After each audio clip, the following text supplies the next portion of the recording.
9 o'clock back in summer. Tom,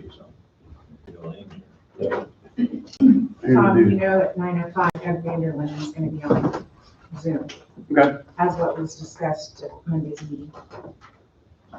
Yeah, I don't remember if there was a time, but that's fine. Yeah, it was 9:05. Brad couldn't be here today, so he asked me to let you know what time, so. Okay. And we will be here in 30 minutes with his stuff. We'll take that long to do this, so. And he's working on a motion for the KDOT funding for Bridge 6A.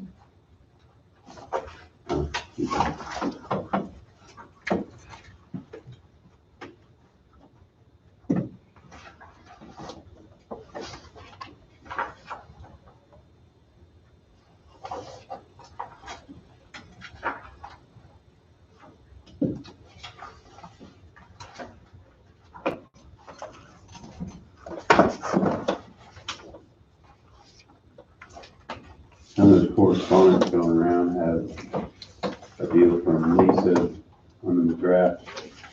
Salary study deals, looks like she's gonna be done. She'll have a presentation ready mid-November, I believe. 16th or 25th. Yeah, somewhere there. 16th or something.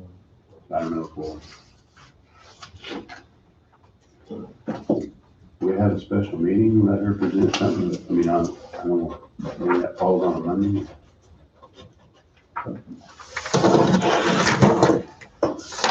16th or 23rd, what it says. It says 23rd. Yeah, it's their Monday. Okay, yeah, they're both Mondays, okay. I didn't look. I think it might have been. Which that'd be awesome.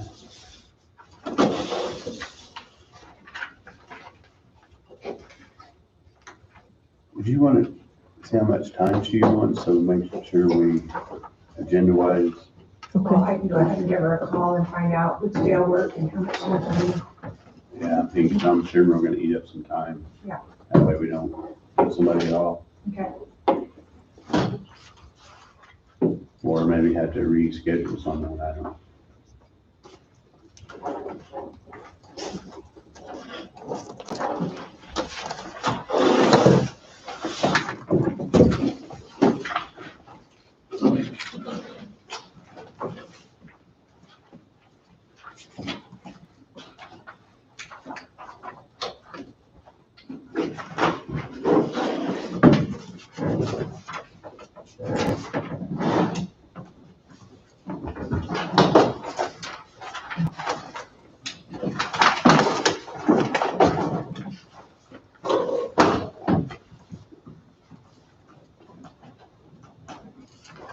Here comes Bob. Thank you. I know I am, but I'm not in the chairs in. There seems to be more room there than what there used to be, but that's probably hasn't changed. Oh, I think. Table might.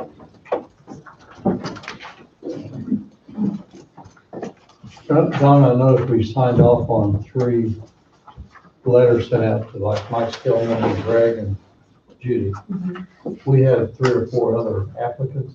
Okay, Do we send a letter to them? well, I will. I'll Okay. mention that to you this morning. I think that needs to be a part of it. Whether we have in the past, I don't know, but we need to acknowledge to them. At least that way they know something. Oh, okay, thank you.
ready. Are you guys ready for Doug? Sure.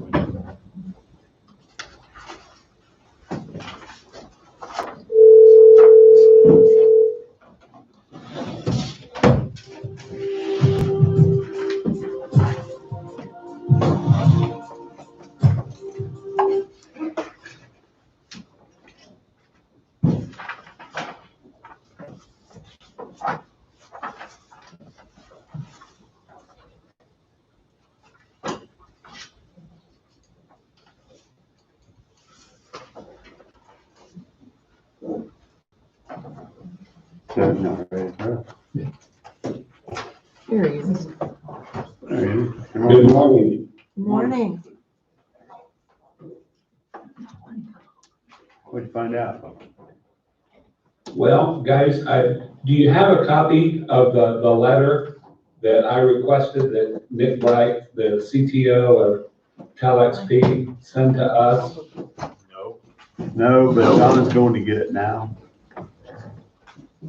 Okay. Basically, guys, after our conversation on Monday, I sent Nick an email with my concerns and shared with him what Mr. Knight shared with me about his business call in. And then I asked him to call me back once he had a chance to look into it. Basically, he committed that they are not going to refuse or cut away any customers. Their plans are to continue all home and business services. And so the letter indicates that. I also asked him, just as a future concern, that letter also state that this would not preclude future businesses from joining. So in other words, it's not just they're going to put a grandfather clause in to accept all their current businesses and future businesses will be knocked out. That's not what they're doing. They are going to serve all Coffee County customers, home and business. And then he also shared that they are working on a priority service for businesses where it's kind of an extra additional insurance program that guarantees a 2-day response for all business customers. And that will be a new feature that they'll have available to their business customers as well. So they are fully committed to what they are doing and what we want them to do. I then had a chance to talk to Mark Peterson on Monday afternoon, shared with him kind of the backstory, a little bit, why it was a concern for us, us as school districts, us as a county, us as a county commission, shared with him that concern, and then put him directly in touch with Nick for the rest of his story. So I don't know if Mark's there today, but I did get a chance to visit with Mark on Monday as well, because I felt like with 337 customers, we wanted to get the proper story out and get that information out. Will the rate remain the same, Doug? They go up a nickel. They go up a nickel. So basically they went from $59.95 to $60 for that base plan.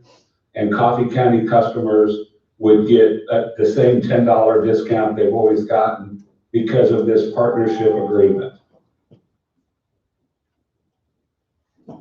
The other thing is customers who have subscribed to that basic level plan in the past had what was called an 8 and 2. They had 8 megs down, 2 megs up. The new plan, they have 10 meg down and 2 meg up. So they're increasing the speed just a little bit, but it is a nickel more.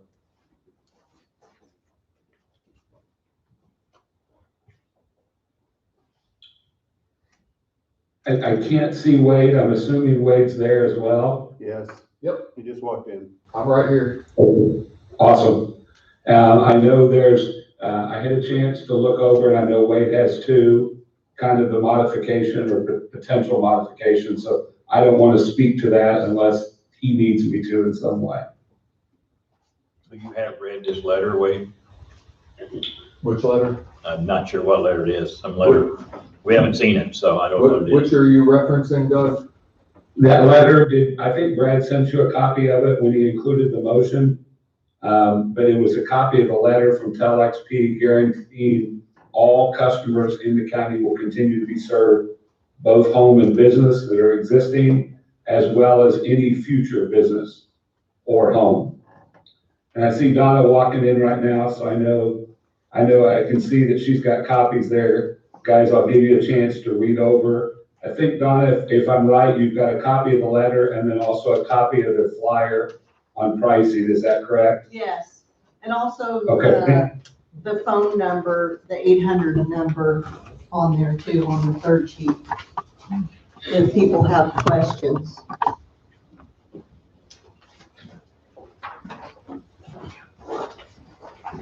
Will this be an annual contract that'll be updated annually? Yeah. Or is it one that doesn't have a term date on it? This is are you talking about the motion contract, Don?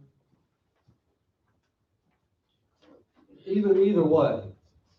Okay, and I'll go back through that process again real quick. Every winter time, roughly, we go to bid for what we call our primary internet pipe and our secondary pipe. We are one of the few counties where there's actually two different connections to the internet. We view ourselves as a 24/7 organization as a county, as Coffee Can, and we think it's imperative that we can't be down for 5% or 7% of the time due to an internet outage. And so we have two different pipes from two different vendors that go, one goes to the north to Kansas City, the other one goes south to Wichita and Oklahoma City. So some of you commissioners that have been around a while remember the days when we were CenturyLink and we had the NRC drill and CenturyLink's internet pipe went out right before the drill started, and we caught heck for that. So ever since then, we've had two pipes. We go to bid. The fiber board evaluates those bids. We typically get 4 to 6 bids from across the Midwest, and we get some from across the nation. We evaluate those based on price, service, meeting our needs. We then, as a fiber board, typically in March, April, make a recommendation for the bid award for that coming year, and we have to fill out forms. And then in turn, we make a motion that then gets handed to Fred, representing you on the fiber board, to come back, and from July 1 to June 30 of the following year is that motion, Don, that's there in front of, I think the page you're referring to. But that's our annual process. Thanks, Doug. Number three says, as a courtesy, your service remain active until November 15th, 2020, at no cost to you. Does that mean that everybody's just gonna have half of their bill for the first month, or what's that mean? That is correct. They as a way to, in good faith, to those customers, Bob, they realize that it's an inconvenience to go online, fill out the new contract form and everything else. There's nothing else that has to change other than them going online to do that. But twofold: one, they want those customers to continue with them, and two, if they don't, then basically they're saying, hey, after November 15th, that'll be the last day for service. How are these So it's people, both, how are these people gonna know they have to go online and fill out an application with them? they are getting a letter, any existing Valnet customer over the past 3 days, 3 to 5 days, have been getting a letter in the mail. Let me see if I can find mine real quick. But basically they're, did I go away, guys? No. No, you're still. Okay, now my windows just jumped It's on over, sorry page about that. 3. It's on And I page. reached over to get the other one. Anyway, there was a mailing that came out and went to all Valnet customers. And then they also sent them an email, but the mailing is better in terms of walking the customers through that. Then we have used social media over the past week. We've got just over 1,000 people that follow ours. The other school districts did the same thing because we recognize that a large portion of those 337 customers are families that may have children in school. So we typically would not do that for a business, but because of remote learning, we used our social media platform and shared it out. In fact, probably had a reach of about 5,000 to 7,000 people, not all within the county, but we tried to reach out and again, just share that information. Thank you. Thank you.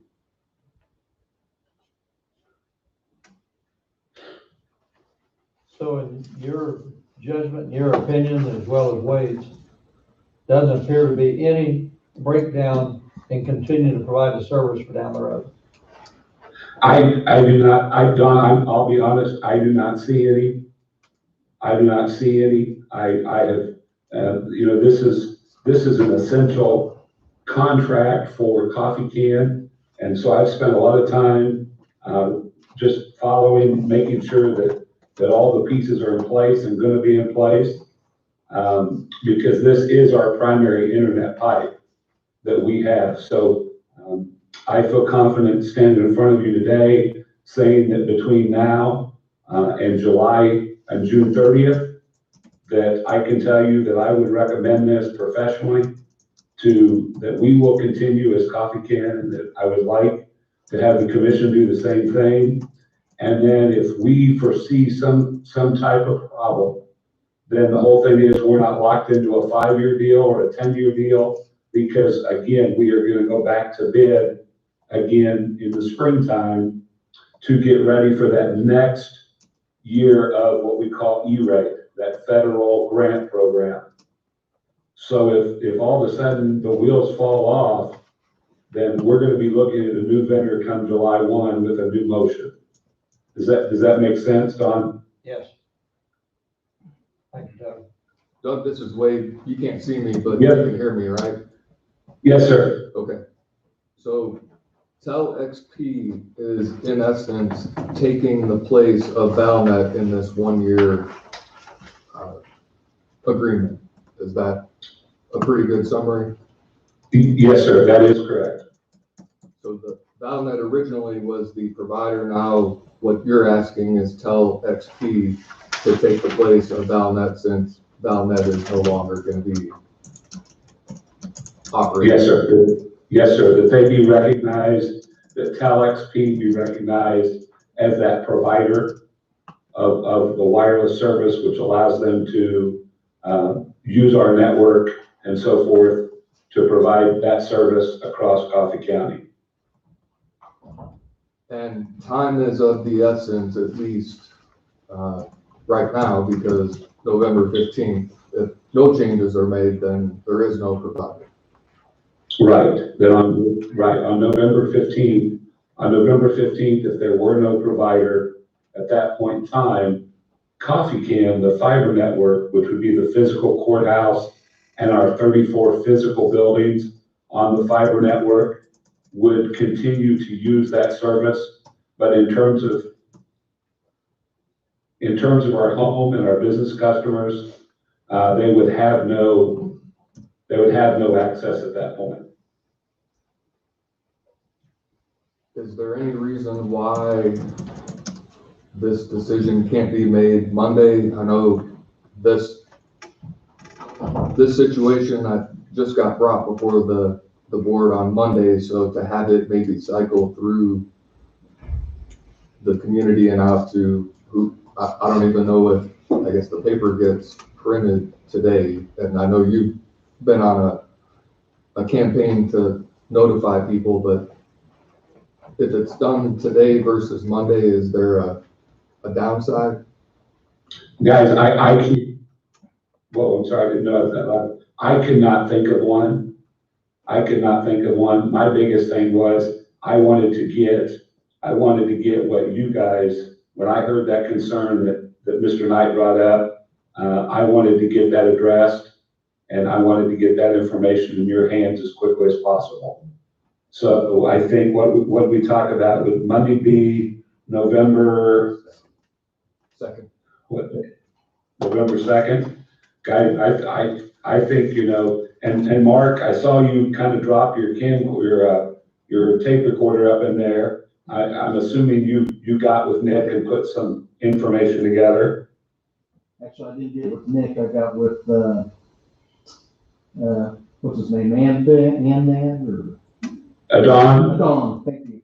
Adon, Talked to okay, him, yeah. very good.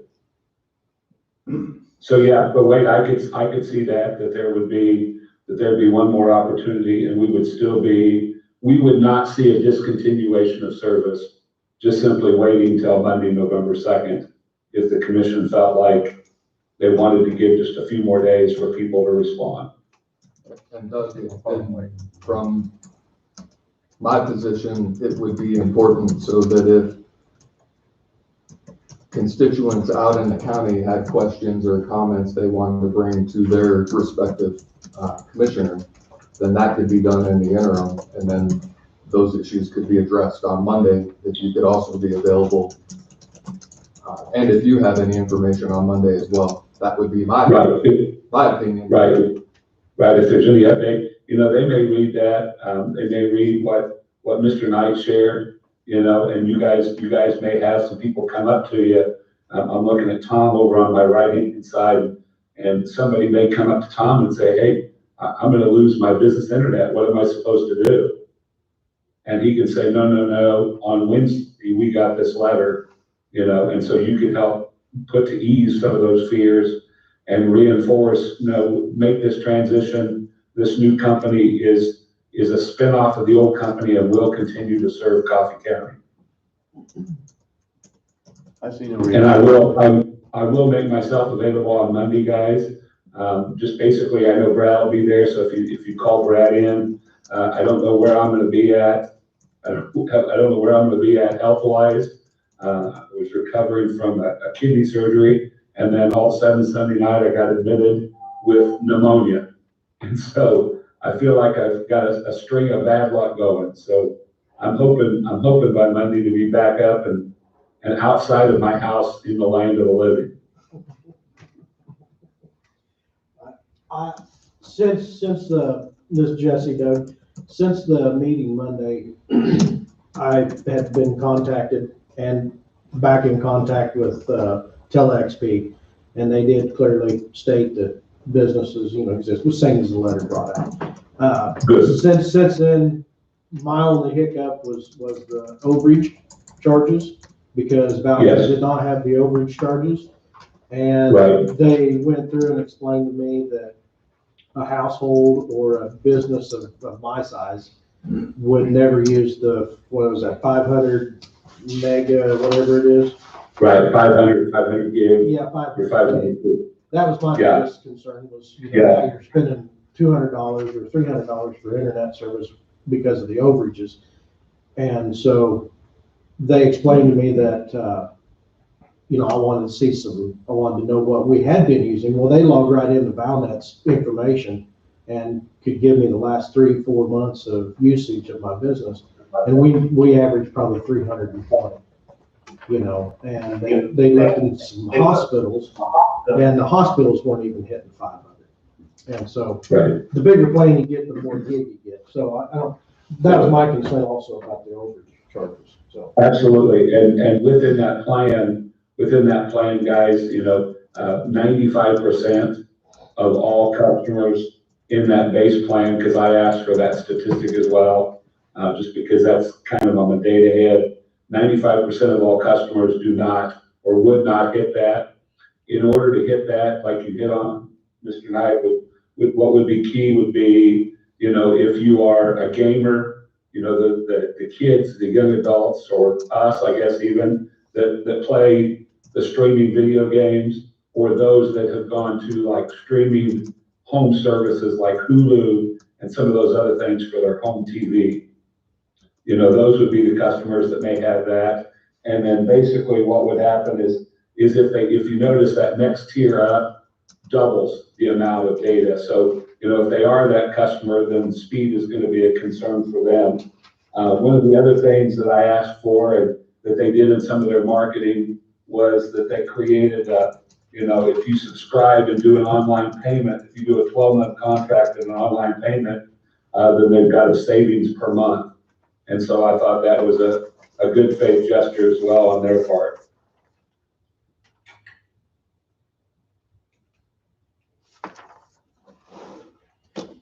So I am glad though they reached out and got a hold of you, and I'm glad you said something, because that was a crucial piece of information that we had not been told. So, and I think basically, unfortunately, you got told the wrong information, and I hate that happened. Well, since then, we're hooked and we're rolling with them right now, and it seems to be working great, so. Good. Like I said, the biggest conversion change, guys, is just getting the customers to go over and subscribe to that new site.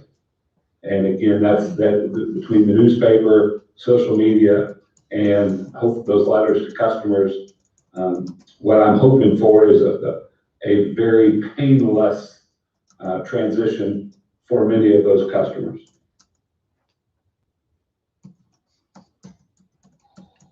Any other? Doug, if somebody signs up for 12 months, as you just referenced, and in June, there's a bid and a different provider, is that something that's taken into consideration? It could be. We have never done it before, Wade, but in theory, let's say AT&T came in and won that bid for Coffee Can on July 1. And we've always talked about that, because part of having that competitive federal bid is that we have to develop a matrix as to why we selected that bidder based on cost, performance. They meet our technical requirements, which are pretty detailed. But let's say AT&T or CenturyLink came back and won the primary pipe bid. Then at that point in time, we would have to look at splitting that. So in other words, we'd go back to TelXP and say, hey, you're not going to win our federal bid, but we would still like you to be our service provider for wireless for Coffee County. And would you still consider to do that, even if you don't have the proper pipe business of Coffee Can? And I think with 340 customers, it would still make good business sense. They're not just going to drop what I think is a $15,000 roughly a month business revenue stream. Does that make sense? It does. I just want to make sure that if someone signs up for the 1 year. 12 months, exactly. They sign up for the 1 year plan, and then all of a sudden it goes away July 1. Correct. No, I understand that totally. And like I said, every year, that's part of my work with Brad and the other members of the tech committee, and then the members of the fiber board, as we sit and evaluate those contracts we get. Because again, with a federal program like this, if you don't follow proper bid procedures, then it's 10 years in orange in a federal location someplace.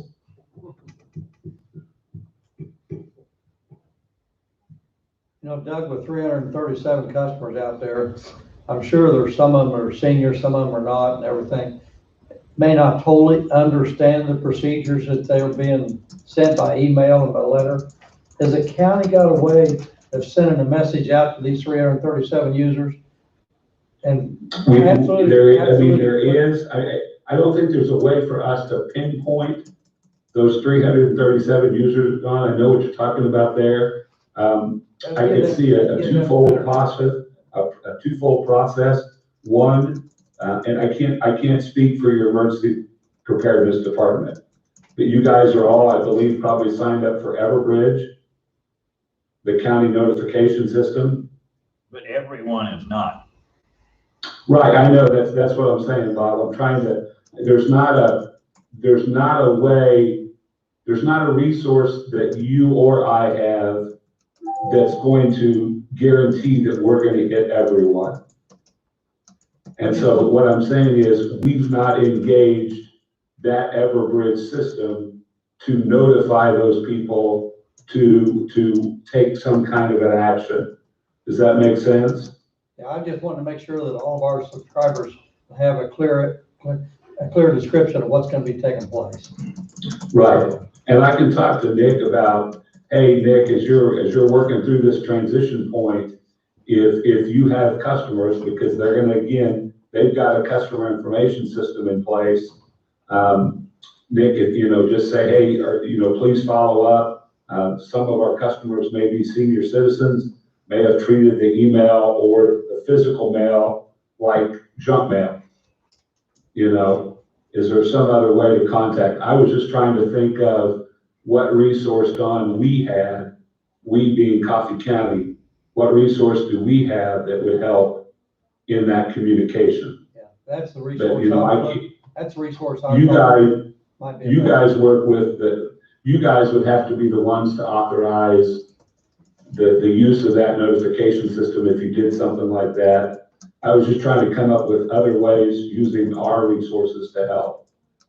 Would there be a grace period if on exceptional people, if an elderly couple somehow just got it missed and came in a week late? Right, missed that date, came in afterwards. Yeah, I'll talk to Nick about that. I'll express that very concern, guys. I don't mean everybody get a grace period, just certain Right. cases. Yeah, not just senior citizens, but I don't think, because the whole thing is as you know, the other thing is originally they had shut down all those Valnet telephone numbers. So any telephone number that was originally associated with Valnet had been turned off. And TelXP had opened up a new phone line and a new phone number. As I was working with Nick and talking with Nick, they were in the process and have already done this. They have converted all those old Valnet phone numbers and they've got them converted to TelXP. So let's say, Bob, you forgot. You and Joyce didn't do it. And the only thing you had was the old Valnet number. Before, that number was just not being answered. Now it is being answered by TelXP, and they could then say, oh yes, we had to convert. I need you, Bob, to now do step 1, 2, and 3. And because they're not going to come to your house and take off the wireless gear and everything else. It'd just be like the power company turning off the power. And then you're like, hey, what's going on? I need to make a phone call. Okay.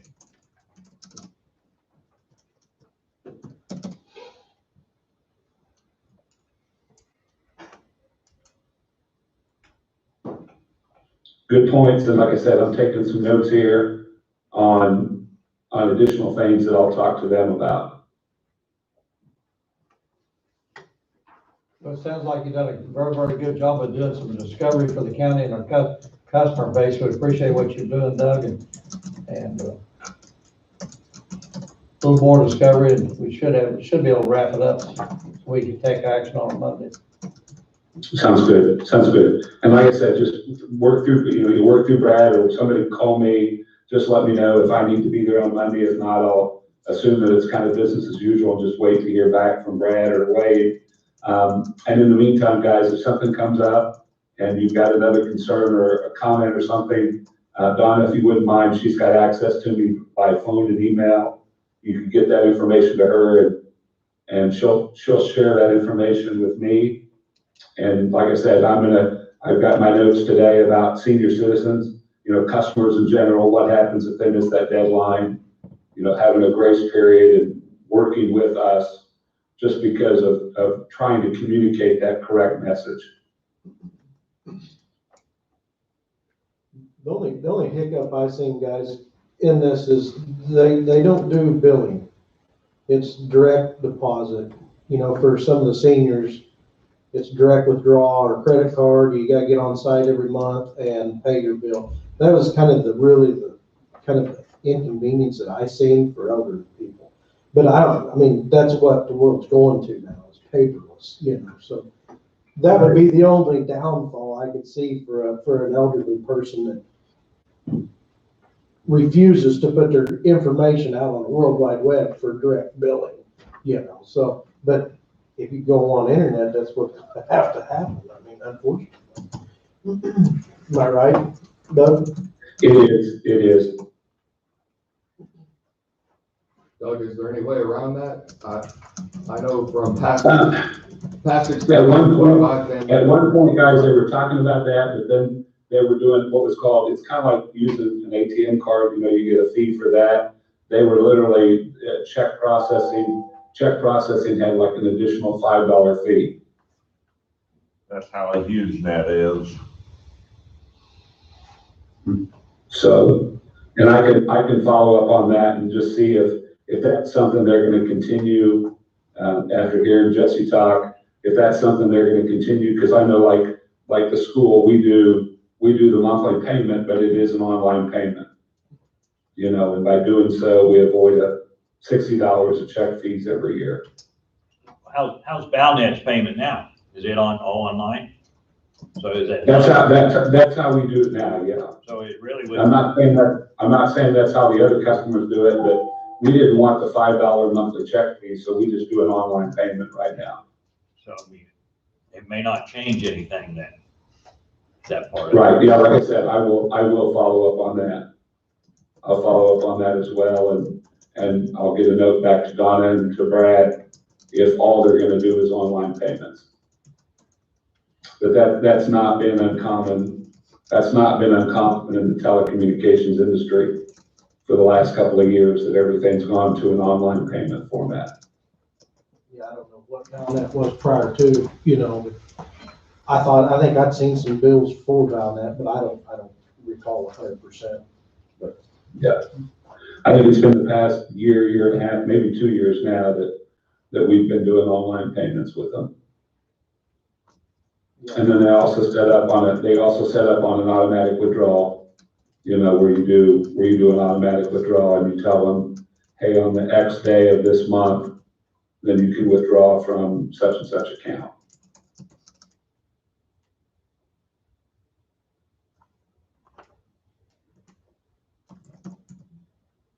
I can see that being a problem in a few, but probably wouldn't be a large number, I would think. Might be. I know we helped my mother-in-law get her stuff set up to where it was automatic withdrawal, so we kept track of it.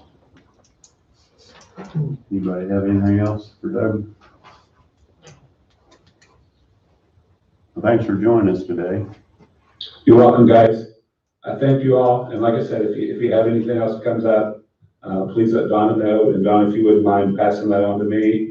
And I just hope you guys have a great day. Thank you. Hi. Thank you. Bye-bye. Yes. Well, it's not what I did. I have since. Because I can't. I can't always say. Trees, too many trees. Do you have something you wish to share with us, Lindsay? Yeah, do you have just a few minutes? We always got time. For you? Thank you. Yes. Thank you. I feel like it's been a while since I've been in, so I figured.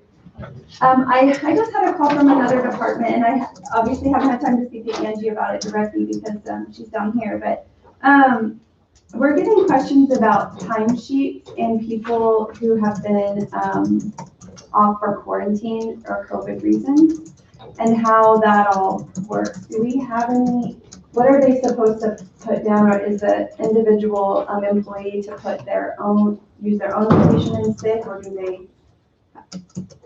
what are we supposed to do? I don't know how to They're direct keeping you. track of it and through ways. And But they've been filling out, they're supposed to fill out the form, and then once the form comes through, then okay. a determination is made on if it qualifies and meets the threshold for Okay. the time off, and then they get up to 80 hours. Well, Right. depends on which exception, Right. and then we called you Right, to to determine verify. whether it Yeah. it meets the criteria, because somewhere down the road, the feds will probably come in Right. and audit the county, so we need to make sure we have the appropriate paperwork. Right. And so we can supply that documentation, and I know we've worked on a couple of these with you, like verifying those. But as far as exactly what do we want them to mark on the timesheet? Just COVID, Or do they mark sick or vacation? If it meets the threshold, it should have some sort of COVID designation, Okay. because then later on down the road, if we have to go back and look and review it, then, Okay. then there's a tracking mechanism. I will Some are relay that on using to a Q or some are running COVID, so Okay, that's what we have. up to this point, okay. Thank you for that. So I guess to just give you a little update on COVID, we're hanging out anywhere between 10 to 17 cases. We recover multiple ones weekly. We get new ones weekly. Yesterday, we got 6 new ones. That's about the most we've had in one day. I think we are seeing a little outbreak come from a private event. And so we'll release more on that as we get that and as we begin working it, but we're just now starting to see cases roll in from that. So, so we're working constantly on this. I think the process we have right now in our office is we have 1 nurse and 1 clerk who are their COVID nurse for the week, from Monday morning through the next Monday morning at 8. We carry the on-call nurse carries the same phone all the time, so we don't have to constantly update the hospital with who to call. The clerk also carries a phone, and in the evenings, we are the ones that come and work it. If it's a large case, we'll bring in more staff, but to this point, it's been manageable doing it that way. We're having some questions on how we want to handle call pay as a county. I kind of put some information out to Wade and Angie to get some feedback from them to see if there's policies or protocols that we could try. Because when you're the nurse on call, and the clerk on call for the weekend, you don't really get to do anything fun. You have to kind of sit by your phone. So if we could entertain thoughts on what that could look like. Wade had mentioned in your world, it was like $40 a day to be standing by. Be on standby. Yeah, did you hear anything from any other counties? I did not send anything out to find out any more information other than what we discussed. I don't know if that's something that the county can entertain, or is that something you just want me to handle internally, but it is, if this is how we're gonna be living for the next 6 months, it is, they're writing down their hours that they are working, but are we going to do anything for call pay, for having to be on standby? So something to consider and discuss. We've been managing it. I think we're well into 150s as far as case numbers go right now. So. But only 10 or so active, is that correct? 10 to 16 at a time, depends on the time of day. If I say we're at 12 right now and I get back up there, we'll have 18. So we went through a little lull. Our testing supplies were down at the hospital, and now they appear to be back up because they are testing a lot of people now. So I have been told that we had a positive influenza in the county, and so I haven't verified that, but we'll be dealing with flu. That's expected. But school absences, we're looking really good. Up to this point, we're monitoring it daily. We normally only monitor that weekly, but with COVID, we've changed to daily, and that looks good right now. COVID always comes back to bite me, so Right. every time I say something positive. We're hanging in there. It looked like the governor was going to try to redo her statewide mask mandate. She was going to, and correct me, Wade, if you've heard differently, she was going to try to look at HB 2016 and find a way that counties could not opt out of it. But from what we read this morning, that was not feasible. And she was not advised to do that. So it sounds as though she might be reaching out to counties directly to say, hey, try to do a strict mask mandate. But we don't know how that will go. I think she has a press conference, I think today actually, this afternoon, so we'll know more from that. But we're hanging in there, fighting a good fight, trying to make sense of it all. Hey Lindsay, so back when you talked to me in September, that's when I sent my email out. And I only had one county respond that they pay their on-call nurse from 5 PM until 8 AM. And they only have one on-call nurse at a time. They rotate their schedules so no one is on call every weekend. And then another county said they don't pay their health department, but paid somewhere else. So that's all the responses I got, and that was a month and a half ago. So Yeah. that's the last I. Okay. So maybe to flush that issue out a little bit more, Lindsay, when one of you or your staff is on call, what's the typical time period? Is it a week? Is it several days? It's a week. And then that's 24 hours they carry, or they use, I don't know what kind of phone they use, but. Yeah, and typically, the latest that I've worked has been like 10:15, 10:20 at night. We don't really get calls in the middle of the night. And I don't know that that's necessary. And we actually have a message into the state right now asking what is the expectation? Because we have been doing this. COVID is a 4-hour reportable disease. Once it's suspected or diagnosed, it has to be reported to the state of Kansas within 4 hours. My interpretation of what that means is that we must respond within 4 hours. I am asking clarification to KDHE on that because not all health departments are doing what we are doing. Some health departments at 5 PM on Friday, that's it. Saturday morning, they might work for a few hours, but afternoon on Saturdays, they do nothing till Monday. So when some counties are transferring some of this to the state, and the state was allowing themselves 72 hours to do contact tracing. And so if they are taking 3 days, why are we working nights and evenings and weekends? So I'm asking them for clarification. The question went before 3 different people and I have yet to hear back from Monday. So if I don't get an answer from them, I'll go to Dr. Shell and ask him what his expectation is. And as a Board of Health, you guys can tell me what your expectation is. I mean, we're pretty run ragged. Like, this is exhausting and I'm sure it's exhausting, but what are you comfortable with doing? I mean, do you not approve of waiting 3 days to do contact? No, we don't approve of that. And that's why, with holidays coming up, we've entertained the idea of transferring cases to the state just during those holiday times. And as we investigate that, we can't get a clear answer on what that standard operating procedure is. No one can give me in writing how that would work, who I contact, who they contact, what. We're not getting an answer on that either. And then knowing that it might take them 2-3 days to do that work, we're not comfortable with that as a staff either. But one thing that we are developing is a sheet that when you go in for testing, writing it to the level of 6th grade reading level, and having them fill in the blanks themselves as far as their timeline, their contacts, and the phone numbers, so that those things can at least be identified by the positive person themselves.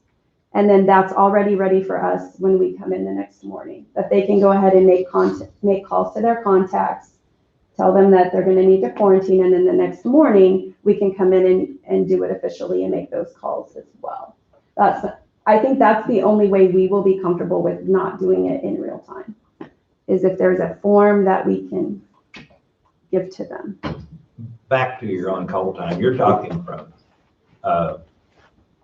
5 PM till 8 AM, 5 days a week, and then from 5 PM on Friday till 8 AM on Sunday. I mean, you're not talking about the regular working hours. Correct. Right. Correct. Correct. And I mean, you could even say it's maybe from 5 PM to 10 PM. We have not had anything overnight to this point. So. But you're still on call overnight. Yeah.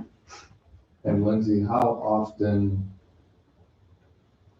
the after hours during the week and on the weekends, are those the people who are on call utilized? Is it often? Yes. So I mean, it's not like it's something that isn't happening. It's happening on a very frequent basis. So to be on call, it means quite a bit for your staff. Yes, it does. And on the weekends, we make it a point to call our positives for sure, especially if they're getting close to the end of their isolation or if they're new to isolation. We're choosing to work on the weekends in some cases, and in some cases we're having to. So for new cases. So there's a lot of changes we could make, but it's again about what we are comfortable with. And so far, we're not comfortable with giving it all to the state or giving a lot of it to the state. And we're not comfortable with not getting started on an investigation right away. So. Something to think about. Yeah. For Monday on roundtable discussion or something.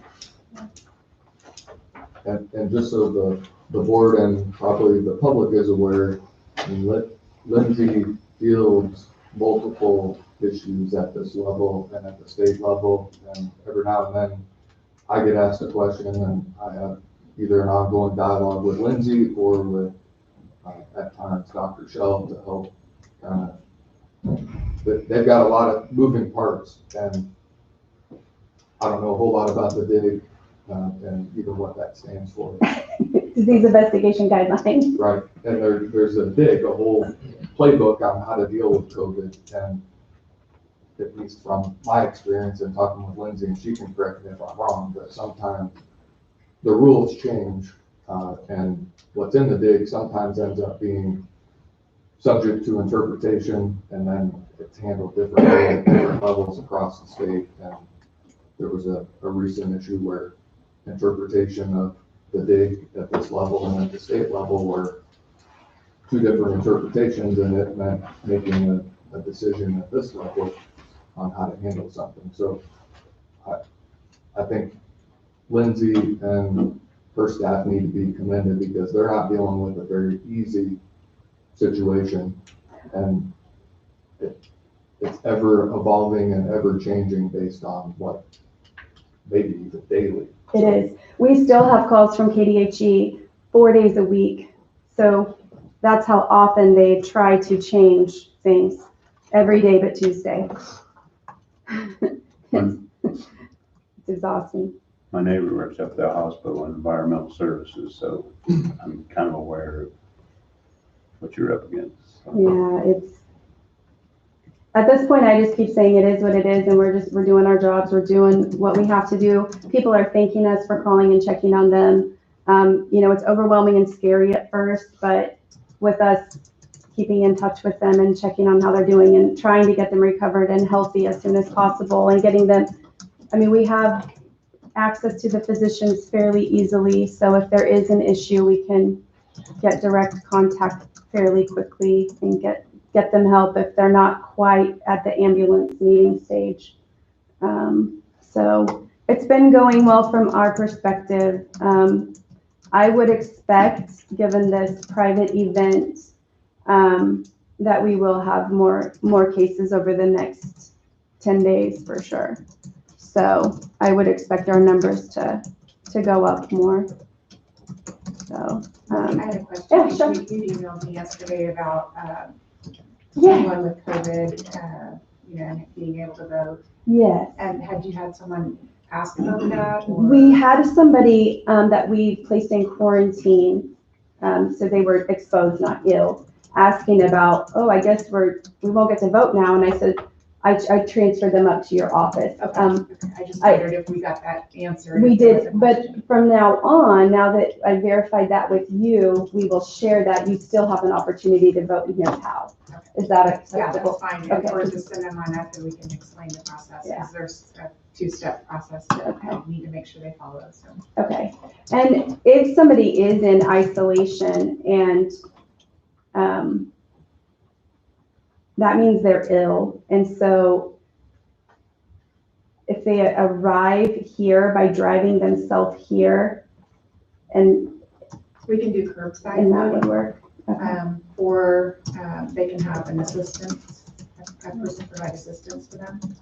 So someone can deliver it to their house maybe, and then they can set it outside and however, and that person can bring it back. So there's several options. We can make sure that they get their vote.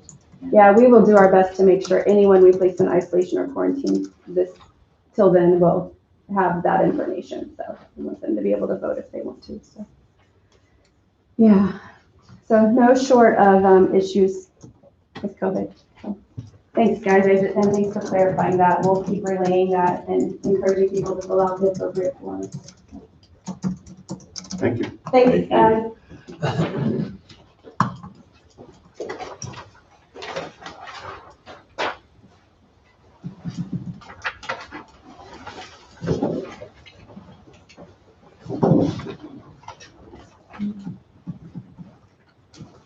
Good morning. Tom, could I come up? I have a motion for the commission. No. Okay. Pretty pleased. Pretty Sugar pleased on with top. sugar on top. Does that help? Sure. All right.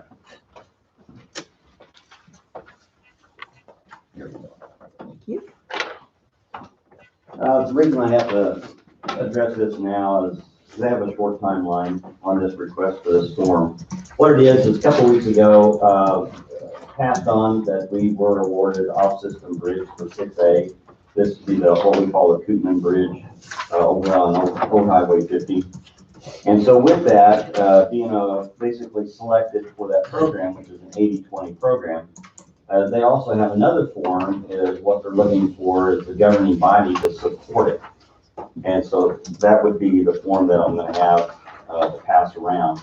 And so on that one, I'll just give this away and let you take a look at it. That's what this amounts to. So with that, all it does is just basically states that you're interested in moving forward with the program. That's really all it's doing. What you're going to have later on is there's going to be another agreement that will actually state what the cost is going to be. Okay, and then that'll be another motion that you'd come back in and say, yes, we're wanting to move forward with it. We're wanting to go ahead and let the project and actually build it. And so that's coming. So I know there's a lot of forms to this, but that's just the way KDOT and the feds basically are tracking the dollars. So that's what I have. Available for any questions. So technically, we're not committing any dollars as of this date. That's correct. Because these estimates are just off the wall at this point. Because the design's not even made at this point. So once we get the design down, then you actually have a more firm estimate. Then what they're going to do is ask for you to commit then at that point to those funds. So this is saying that you're wanting to move forward with the project. This actually does say commitment of $72,000. It says estimate. Estimated local match. Yeah, it's estimate. Does have the word commitment in it. Yeah. But it is committed. I mean, you're committing to say that you're wanting to move forward with the project. That's what they're trying to say. If it's a bridge that needs attention, I wouldn't know why you wouldn't want to move forward. With Yeah, the on 80-20. with a 2080 match. Yes. Because here Monday, what I'm I'm going afraid to of this particular bridge, but yeah, it's the only timber bridge that we have actually. It was a leftover when basically Old Highway 50 was turned over to the county. It's a drive. Actually, they should be doing 100% because they gave that project to us. So I'd say an 80-20 is probably a good percentage, best we're going to get. Best we're going to get. Is it a farmer that has to cross that too? That is true. That's what I thought. There's two. Yeah. Looking at it this morning as I passed. Right. Well, they cleared a lot of trees here. Yeah, they have. So they're doing some logging around it. They're getting some work. So. anybody else got anything to say? It's one we've been discussing for a year or better, a Okay. couple of years, so. Everybody's agreeing to move forward. Do I need to make a motion on this? Yeah. Well, I was checking myself up to speed, and maybe you mentioned that the Yeah, 10, so it's one on this project programming request, it's, keeping in mind that they made a mistake on their form. it says local 10%, not 20%, and then KDOT share 90%, and it's crossed out to now 80%. That's correct. Because the original form is this one right here, the one that basically made the application for it. So it's a 2080 match. Okay. And then this is the letter basically stating that this bridge was selected to be part of that program for the county. Okay. So that form is, once again, a generic form. How or why they didn't have it in there, correct. Difficult to change. They didn't even have, they only had like 3 members of the commission. They changed that to add the other members. I just want to make sure if someone makes a request for something like this, and then they see, well, at one point in time, the county should have been 10%. They have to have that answered before it becomes a question. And that's why I wanted to reinforce that in the motion to Okay. show that it was a 20%. Is this for the something, application. is this something the commissioners have? So No. you can see what I'm referencing? I don't have any idea what you're talking about. Okay.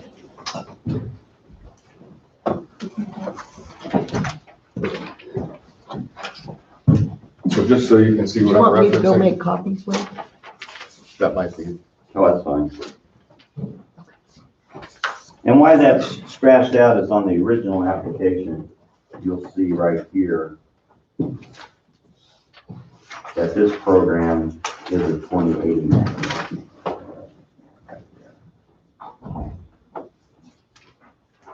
And then this is the letter that corresponds with it. This is the letter stating that we got the bridge.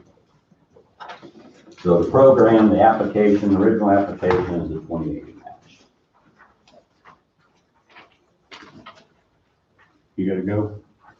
So I'm gonna leave and come back. I have a Zoom meeting with the state office that deals with the COVID funds to discuss the architect fees, and then I'll be back. Okay. And I have a couple things I need to bring up, so.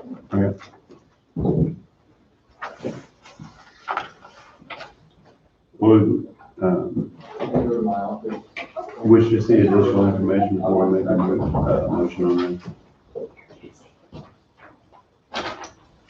I think we're getting there right now, aren't that. we? Yeah. I mean, it's no more information than what we've been No, I think. told, so it's just. All right, Wade has straightened it out. Yeah, I mean, Well, yeah, just on the application, the front of it, but.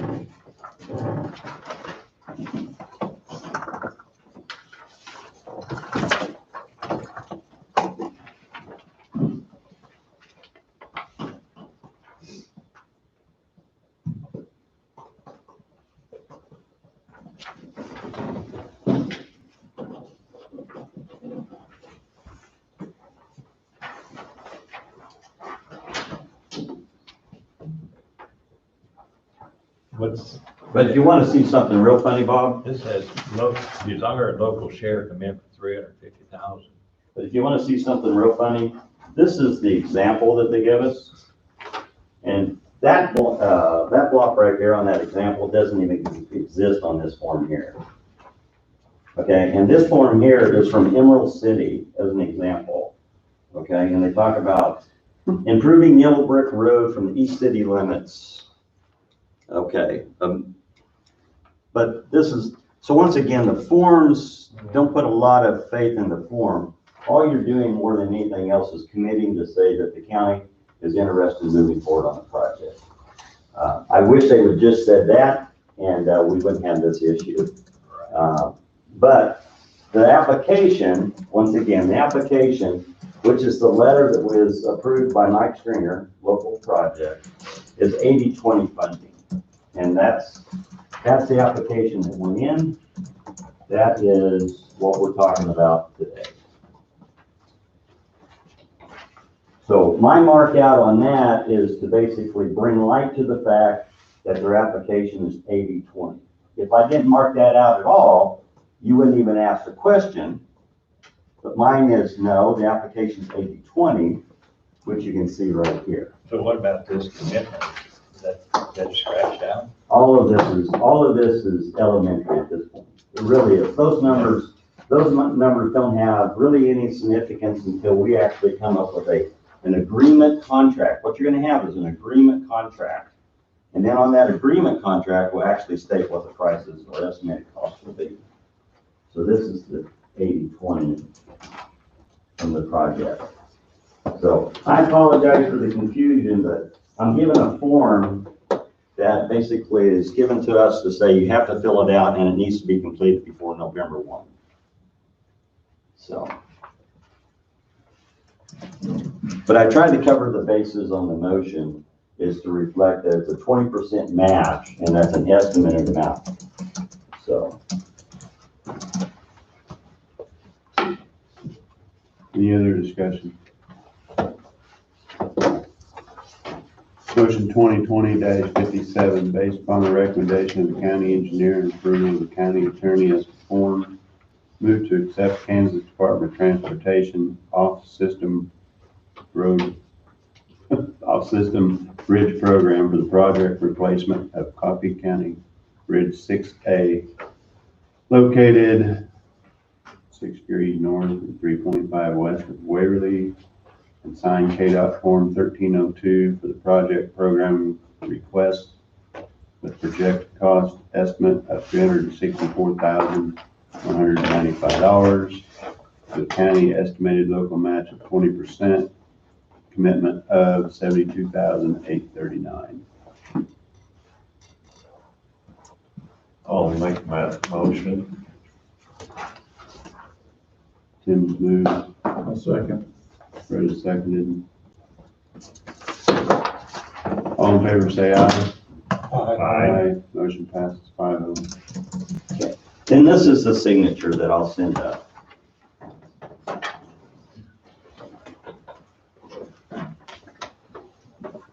But you're welcome to take a look at the original document, just as long as I get it back. But this is the letter, basically. We already approved it, so. Okay. All right.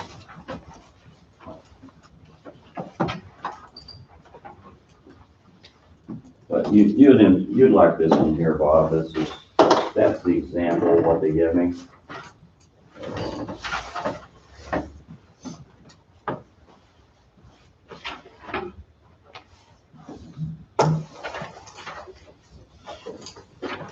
And their forms aren't perfect. I know we went ahead and already approved it, but they even had a correction, like this 4.5%. They even had their calculations. So I'm used to dealing with the state, it's not real fun. I mean, they do a good job, but it does have some issues sometimes. And it wasn't worth it basically to try to go back and change it. It's kind of, at this point, all you're doing is just saying that you're basically committed to the project. KDOT has a lot of paperwork and forms and rules and regs, and it takes quite a bit sometimes. It does. But thank you. No, that's all I have. That 80-20, is that part of the program, or could we request it a 90-10? No, not on this particular one. We have that federal fund I exchange, know which some is of at them turned down 90-10. because we only want to pay 10%. So this never just cut and dried at 80-20. That's the program, is the 80-20. I mean, obviously, if they changed and said that they wanted to do 1090, obviously the county will benefit from it, but that's not going to be the case. What you're finding too is this is a very restrictive program. And so by being restrictive is you have to have sufficiency ratings of bridges under 50. This particular one was actually under 40. It was the only wood structure that we have in the whole county. And so, but of all the structures, I just applied for another one here this week as well, but it was above a 50. And so we're finding ourselves basically not meeting the criteria for federal funds. on our bridges. It's not to say we don't have bridges that need to be replaced, it just means that they're saying that the condition must be below 50, and if you're looking at all 105 counties, we're one of the few counties that are probably far better shape as far as our bridges than most others. And so you're always gonna see that federal funding to go more towards those other counties. But that's it. All right, let me gather up the signature sheet and then that one sheet. She went to make coffee. That's all I have, thank you. Thank you. I'm gonna take a short break.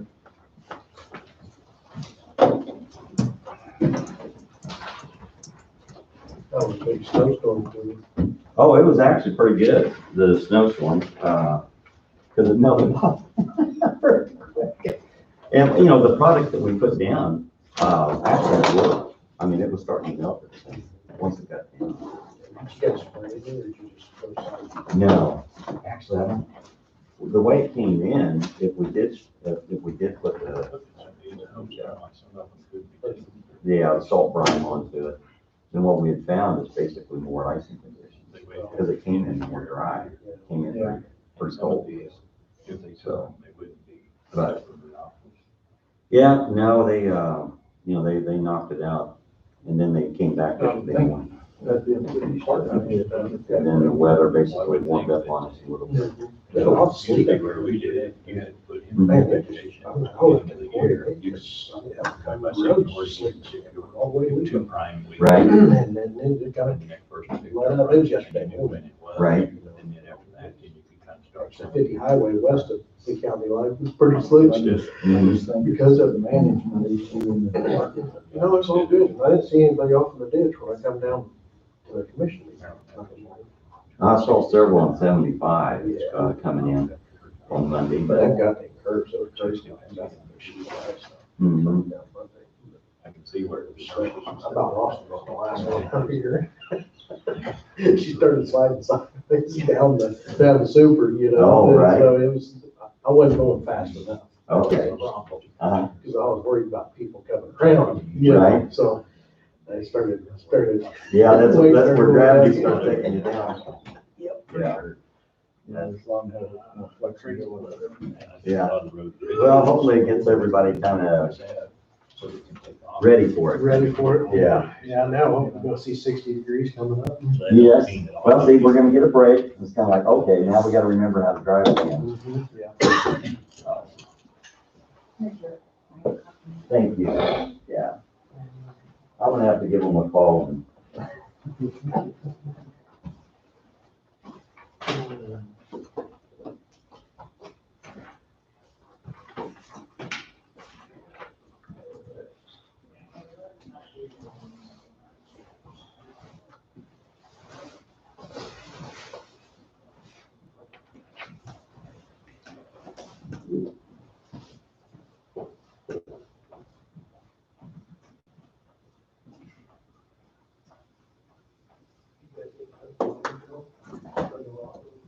We have the other half of the section here, we have the first half then. And the other half we want to come back to.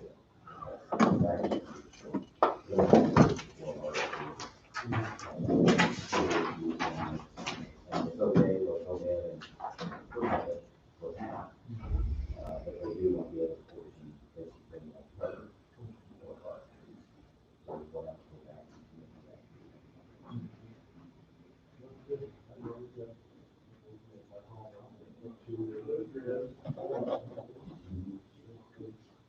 Yeah, as far as supply what's left, I'm sure we had actually estimated more, so we should have more in what we need. Yeah. It's what, I mean, we're putting a foot out of it.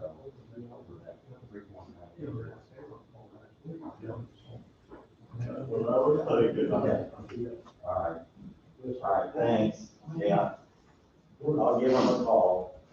Hey, God. You should have saw that example. Yeah, really like, okay.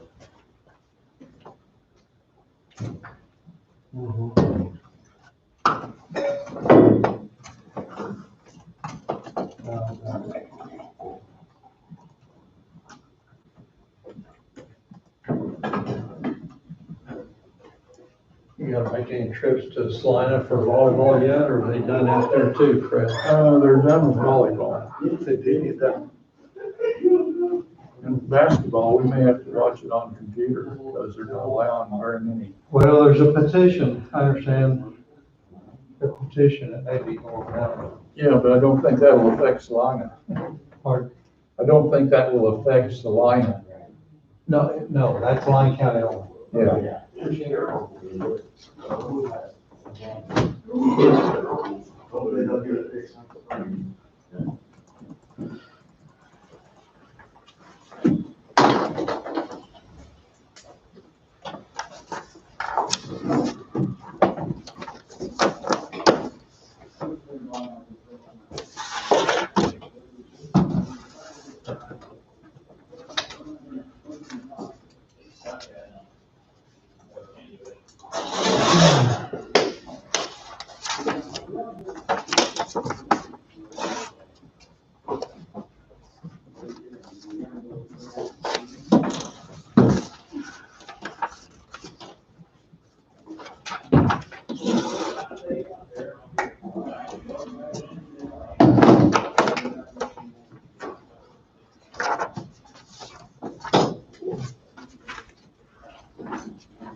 Mr. Chairman, I don't think it will affect anything because you'll have enough signatures, but I need to leave at noon for a general appointment.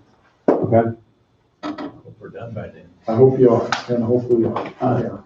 But I just thought I'd mention If we can get Don to go in, I'm sorry? said if we get Don to go in, it'll be all right. He needs to leave by 1. I gotta be out there by 1.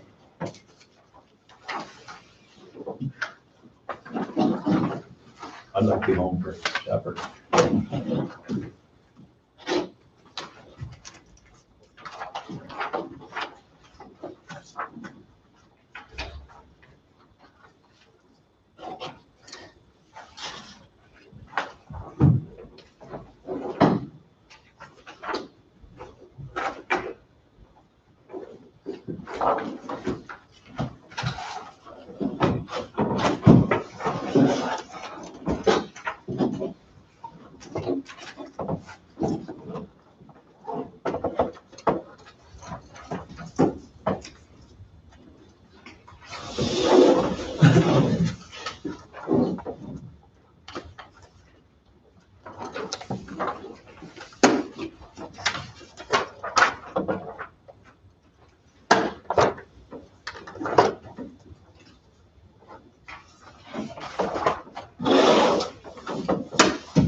Good.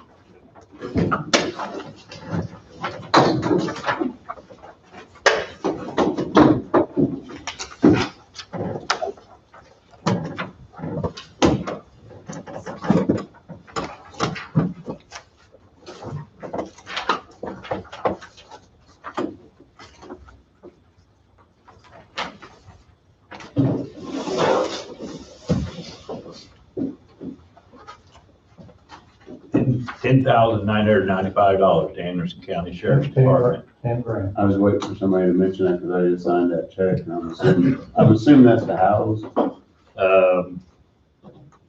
Incarceration. There's 12 of them there. Yeah, They got 12 of them in, it was almost $11,000. I have to sign it. Okay. I can do it real quick. if you Oh, The need. hospital bill for our meals here is almost $5,000 this month for here in Colton County. Wonder how And many that's we in have the- this that's in year. the stack right here. I haven't heard as of late. I haven't either.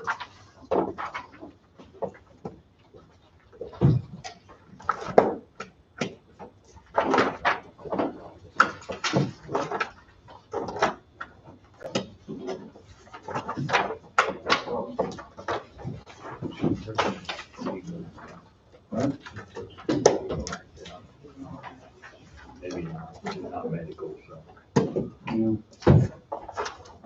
We don't have any breakout on transportation costs. So chances are it would equal a third of that, maybe half of it.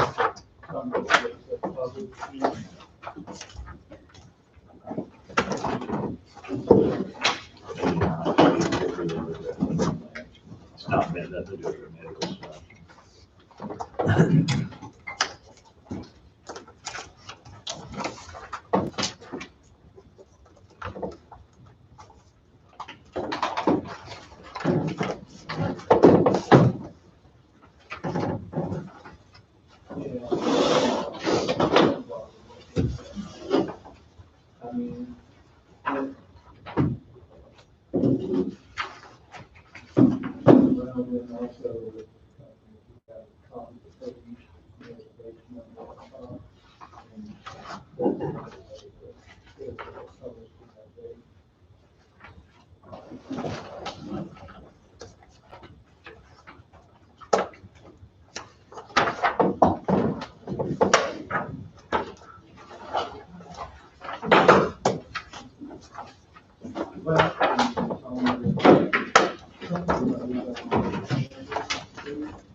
It's, I mechanic after, Shetland Railway. Just he was, Yeah, he worked for us before, I just don't know who he is, who it is. no, I can't answer it. Fingerprinted. oh, But I probably should know. and I know the name, give me a little bit here and I'll. Okay. Yeah, What's the address on 1321 Shetland Lane. that?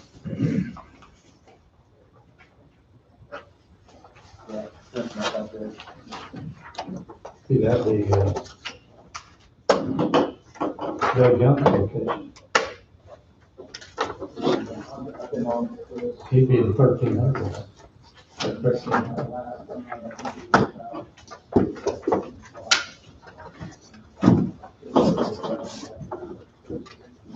Because Rick and Carol Fix would be important.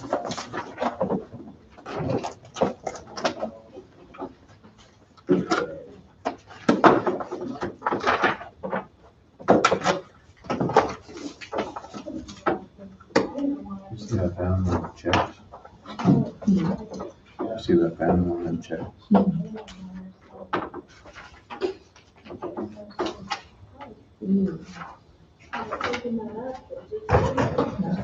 Sounds been there. Angie, this vacation, Mr. Been hammered Appreciate and sent back. it. Yeah, I was hoping to see the difference of each one. I was gonna see if she can show, just the difference of what the max would be. I might have to add that to it. This is a question I may already should have an answer for. Salaried people, They don't get It'll vacation be a vacation. or I sick time. thought that was gonna be your answer, but I didn't. Yeah, When do we accumulate vacation? hourly people start accumulating when they start the first month of September. All right, so it's a month, boy. Right, but they're not supposed to This take list vacation. doesn't mean some of those people can't take some of the Unless- vacation for the end of the year. Fully realized. Yeah, it's not everybody, there's certain people who can take it. It's once a year, not to do. But I think that's only for necessity, not just anybody and everybody. Because I think a lot of the road and bridge guys wait till the end of the year to take their vacation. I think a lot of them do that way. I think they, But if we decide to buy some of that, some of the vacation that takes place here. and really, that should be a department head deal where the people don't get into that situation, Absolutely. except for the ones who had no choice this year because of. There's a lot of what is.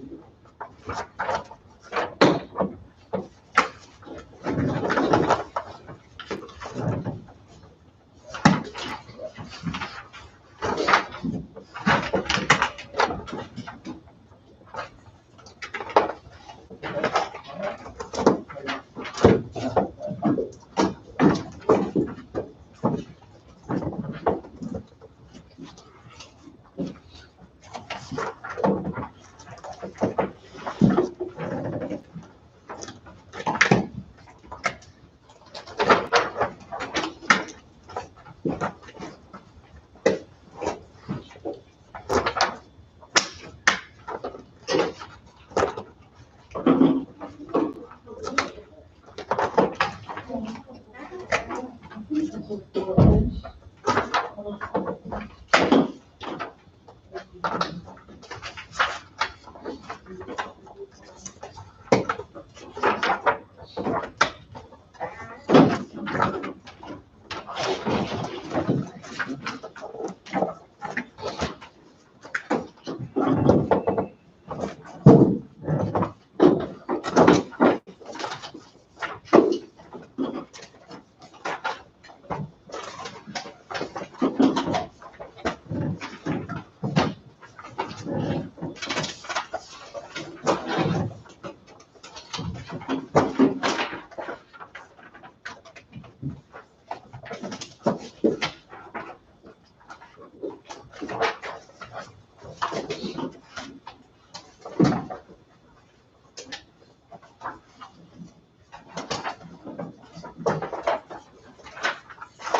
you staple yourself? I had a scratch in my hand and I hit it. It broke. It's a long ways from your heart. You'll be all right.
What? We didn't participate in that Ross program. I didn't think so either. Rod? Yeah. Yeah, we do. We as a county don't. No, I think the sheriff's department did. Insurance department, but we as a county decided not to. Right. Um, I thought we as a county, when we decided not to, that probably included everyone. Put that on The RAWS program, the, rural opportunity zone or something. yes. Oh, that's right, that's, last year we had a letter from a lady. Yeah. I don't remember exactly.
Sign that. I said, I think I just signed that one. no,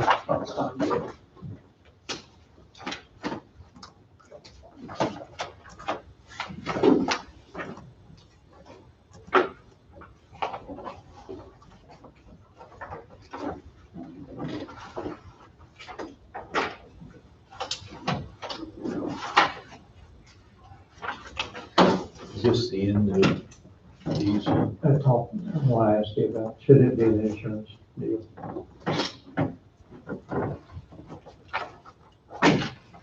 There's no, the name's been marked out. It's a dental deal. Yeah, but I mean, what are you asking, whether the name should be wiped out? No, whether we should have had, or should be going through the insurance. That's my question. I don't know the situation, I don't know what it is. Have no idea either. I don't know.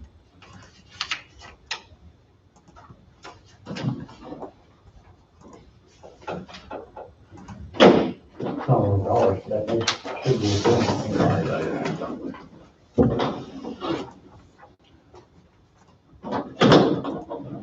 It looks like it's from the sheriff's office, so that's probably,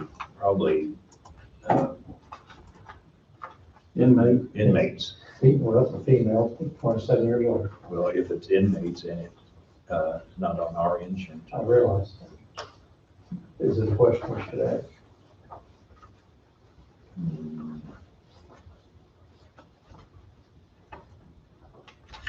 think we gotta pay it. We don't ask if they take them up to the hospital, do we? If we just go up to the hospital or get medicines for them, we don't ask.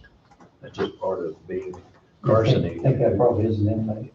Well, I think it probably is, yes. There's two of them here, I mean, I'm guessing they're inmates, and I know that, Same. I know that he does have this before. Yeah, I'm saying that's probably what it is.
But it did. It said inmate. Okay. Right there it said- I didn't see it. I figured it probably was. I told her about that the other day. Another female, 27-year-old. Yeah, we're stuck with it.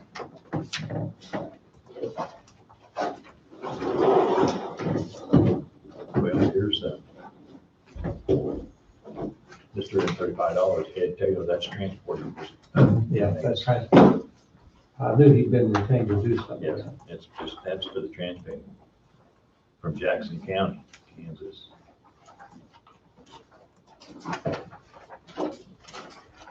He's probably driving a county vehicle or he's driving his own vehicle. I'm sure he's driving the county's vehicle. Yeah, because I think he has to have the security stuff in it. I think it'd have to be.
And this match coming right here is first to that goes in here. Yeah. I'll be watching. That's starting it. Yeah, I'll hold it till, Okay.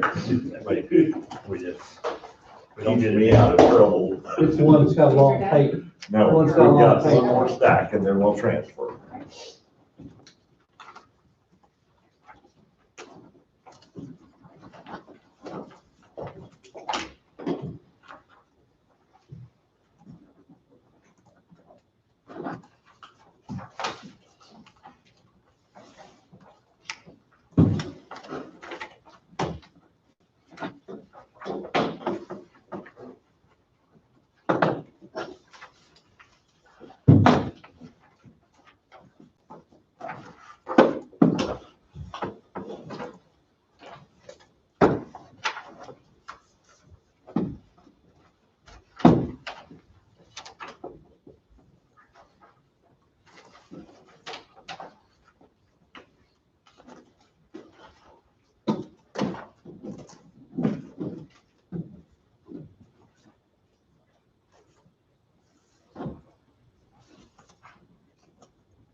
You see where you're cleaning. You see where you're cleaning. You didn't. I got a paper cut. I'll tell you to clean that just down.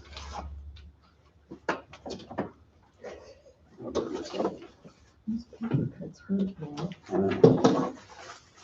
Pick me up too. Oh, wait.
Can I get you guys to take a pause for a minute so I can?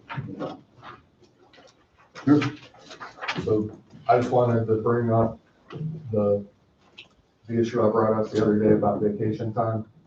I sent out an email to each of these department heads, basically describing what I brought to the board as well as what my concerns are and what some potential options are, and then ask for feedback and input on what if the department heads had any ideas. I've received some feedback and input.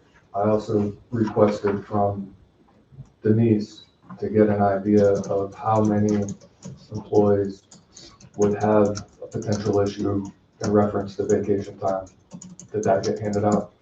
We got a breakdown, yeah. Okay, so we're looking at potentially 47 employees that would be in this catchment area and just 20 in Road and Bridge from my count. So, and Bob looks like he has something to. Yeah, I was looking these over. All these people, there's no reason some of them can't be taken, and I'm sure some of them are planning on taking it before the end of the year. And I was looking at some of the departments, and I don't know why department heads have let some of them get up there, but all these aren't COVID related reasons of why they have it, is my thinking on it. Well, I know there's a number of people who haven't taken time because of COVID, and that they would have a good bit of the time knocked down. And then let's say, for instance, those who are close or will have carryover into next year, everybody takes their time in December. Well, we potentially have an issue with operation of that potential department.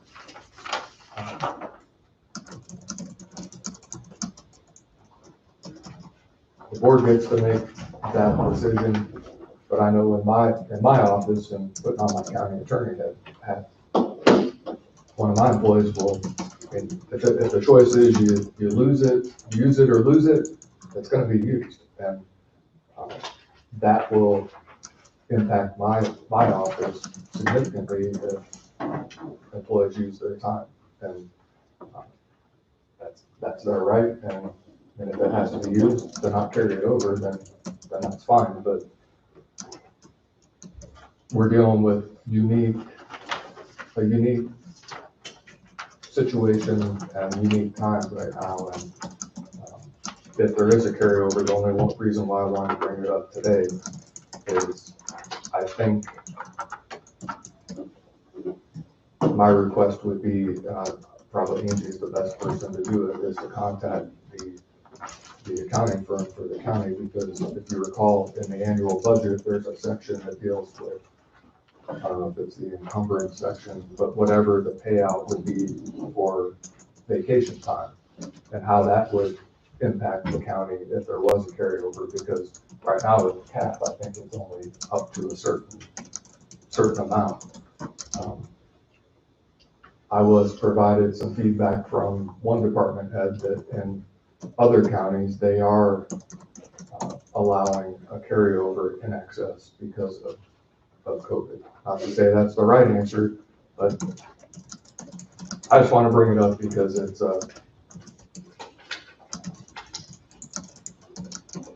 I would guess there's a strong likelihood that a lot of employees in the county haven't taken vacation time because of COVID, either because they can't go where they want to go because of COVID, to go out of state, to go to certain destinations. And, for me, I do a staycation where I stay home, but that's not what some people's idea of a vacation is. Their idea of a vacation is to go to who knows where, whether it be Florida, New York, California, overseas. And if they can't do that because of travel restrictions, or they go somewhere, my brother he's stuck out of state, and the state of, he's in Kentucky right now, because he left the state of New York to go to Michigan.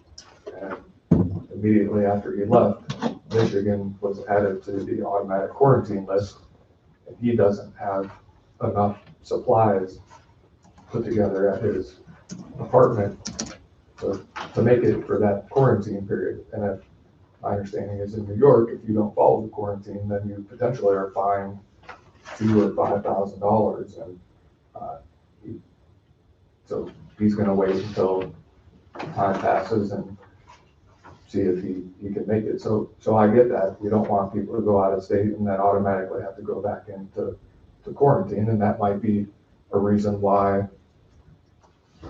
some of the employees haven't taken vacation time as they had previously taken. I don't know what the right answer is, but I just wanted to bring it up. And we'll have to make it, if there's gonna be a decision made, it'll have to be made relatively soon, because some of the employees, it looks like, would potentially have to take off a significant period of time to be able to knock down what they built up. If it resets in December or January, whenever it is.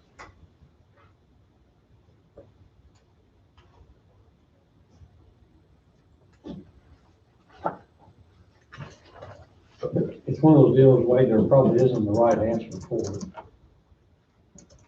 But I think you're right, we probably need to make a decision sometime in the near future, so that the employees know. But if we start buying back vacation time, there'll be more people that won't take a vacation, so they can get the extra money. Well, And I know there's some businesses that'll buy vacation back at half rate.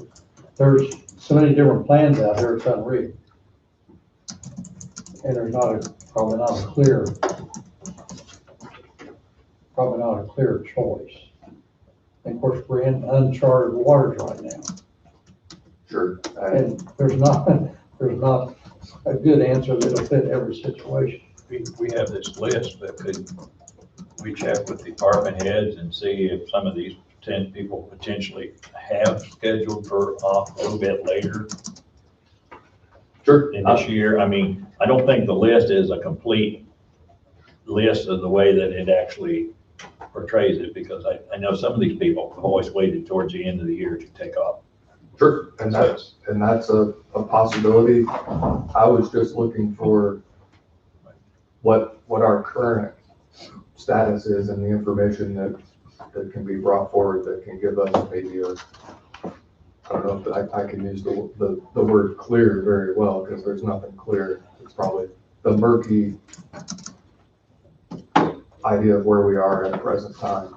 And if people are taking time off, and it may not be an issue, and one department relayed to me that they're aware of it and they're going to be able to deal with it, and it's not going to be an issue. And that's fine too. I do realize there are some that it's going to be an issue. They're not going to be able to take off. But I have no problem, it's kind of like Don, working with those, but just because someone decides they don't want to take off, get paid for the vacation, I'm not sure that's what we want to open up. Yeah, I'm not sure we want to touch that. Yeah. Well, and that's why my initial suggestion was to allow a carryover and then have a date certain within the next year that they need to get back down to whatever time it is, and then, or whatever the max would be for the carryover, and then to maybe have some sort of provision that they can't take off more than 2 weeks at a time or something like that. I don't know. I'm just. Maybe another option to that carryover is, instead of paying them at the end of the year, just carry those hours over to next year, and they have to be used by a certain time next year. That's what you just said. Right. Yeah. And I almost, Give them some grace time to get that extra hours used up. You know, well, that may be April 1st, maybe June 1st, or maybe 12/31 of next year. My personal opinion is, I don't think with what's happened this year that employees should be penalized for not taking their time in these, because there's a lot of, my assumption, and this is just me assuming, and I could be wrong, so I take it with a grain of salt, but a number of employees who haven't taken time off that they would have otherwise because of what's gone on. And I know for me, there was several, at least two different instances where I was scheduled to be out of town to deal with some issues out of state, and I didn't go because I didn't want a chance going somewhere and ending up in quarantine when I came back, because I won't be able to get things done in my office if I'm in quarantine. It's just not gonna happen. So it wasn't worth it to me, and I stayed.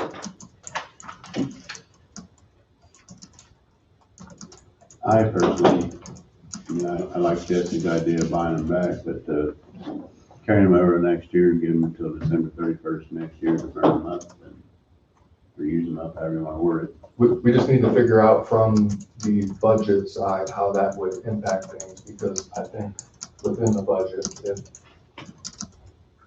it doesn't take into account this type of situation, and maybe it's not an issue, but I think we need to have at least some sort of guidance on that side of things, just to be fiscally responsible. If they carry over, it's not gonna affect the budget near as it will if you pay. Sure. No, The budget shouldn't affect the budget. That's just, instead of this year, they're gonna be using those next year. It won't affect the budget unless we decide to buy it back.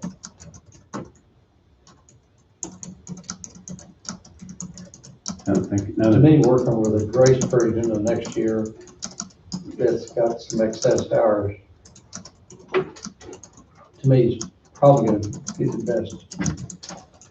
best answer. so But we don't know how long this virus is gonna continue to be a big issue.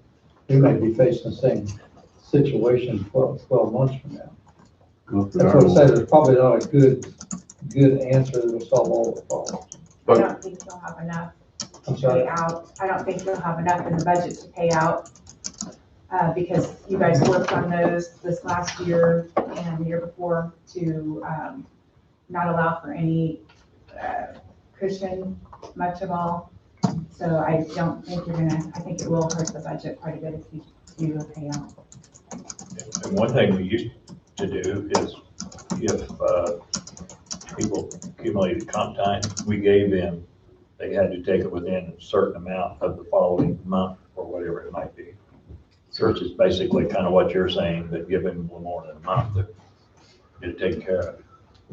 So I know this will be an ongoing dialogue, and what I encourage is different department heads and even employees to reach out and communicate their thoughts and feelings, because, and this is ultimately about taking care of the employees and recognizing that we're in kind of uncharted waters and taking into consideration what they do for the county and what they've done, and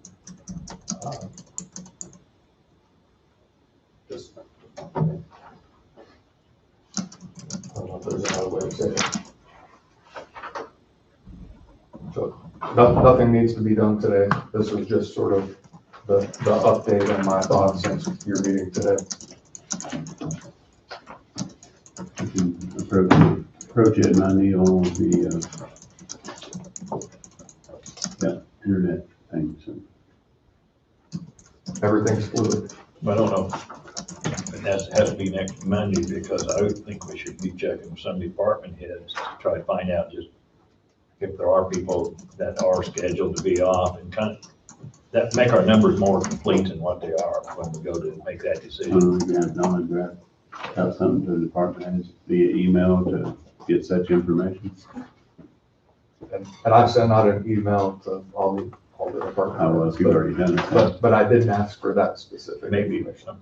then you have a department head meeting and you explain it to them, the situation. Would that be better than just sending out emails and stuff, actually talking to them? And getting feedback? Good, it's being able to set up a time when everybody's available within a reasonable amount of time we can try within the next week or so. Seems like emails get misconstrued of what they actually mean a lot of times, so. Or your email inbox gets to its max capacity. You get messages that everything's that's being emailed to you is being rejected because you're at your max. So That happened to you? I got that message this morning. So I'd rather see you do it in person if possible. Yep, nope, we can do that. So do you want a department head meeting for next week or So what do we, As soon or as you this could, as Friday? soon as you could get one. Yeah, as soon as possible, when everybody's available to discuss this particular issue. Maybe take 30 minutes of time and not talk about really anything else, just this, because this is sort of a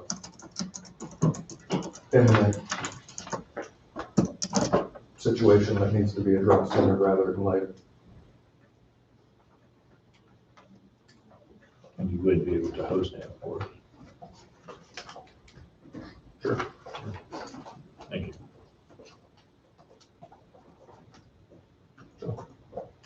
Anything else? No. Not today. Thank you. Thank you, Ray. Twice in 1 week.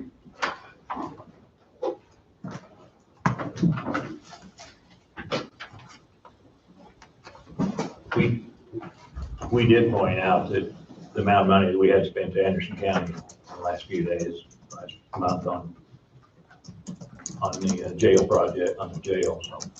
And speaking of that, how many do we have incarcerated, do you know? There were 12 over there. I don't know what the current numbers are, and we're trying to move them in and out. The last I was told is